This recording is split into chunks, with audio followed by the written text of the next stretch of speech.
আসসালামু আলাইকুম গাইস, আজকে আবার চলে আসলাম সেই আনন্দবাজার যেখানে ইলিশ মাছ ধরা হয়। আর সেখানে ঘাটে আমি চলে আসলাম। আজকে দেখতেছেন সবাই ইলিশ মাছ জাল নিয়ে সবাই ব্যস্ত।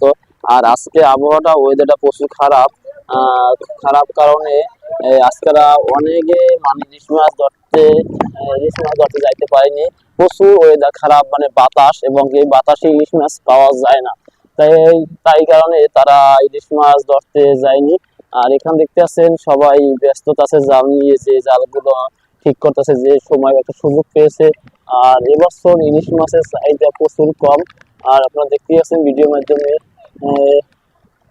সবাই ইলিশ মাছ নিয়ে ব্যস্ততা।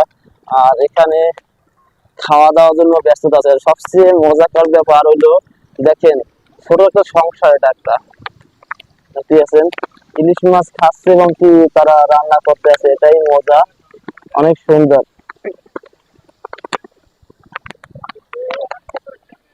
যাক,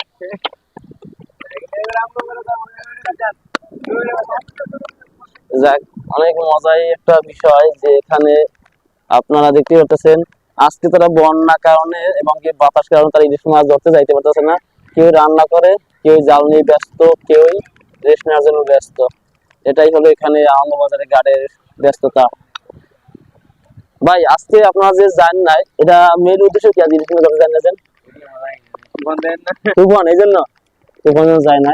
আর দেখতে আছেন এখানে আমি এই, আর সবচেয়ে যে রাঁধুনি, এটার সাথে বিষয় হলো যে রাঁধুনি রাঁধতে আছে এখানে। এখানে রাঁধুনি সবচেয়ে ইলিশ মাছটা যে রান্না করতে আছে। আপনি যদি বিয়ে করে এত সুন্দর রাঁধতে হবে না, দেখতে আছেন, দেখতে আছেন। সবচেয়ে এখানে একটা মজা কারণ হচ্ছে কথা, এই সাগরের মাছ ধরা চেয়ে মানে রান্না করে খাওয়াটাই মজাই আলাদা, ভাই না? দেখতে পাচ্ছেন অনেক সুন্দর একটা জিনিস। তারা আর প্রচুর বাতাস।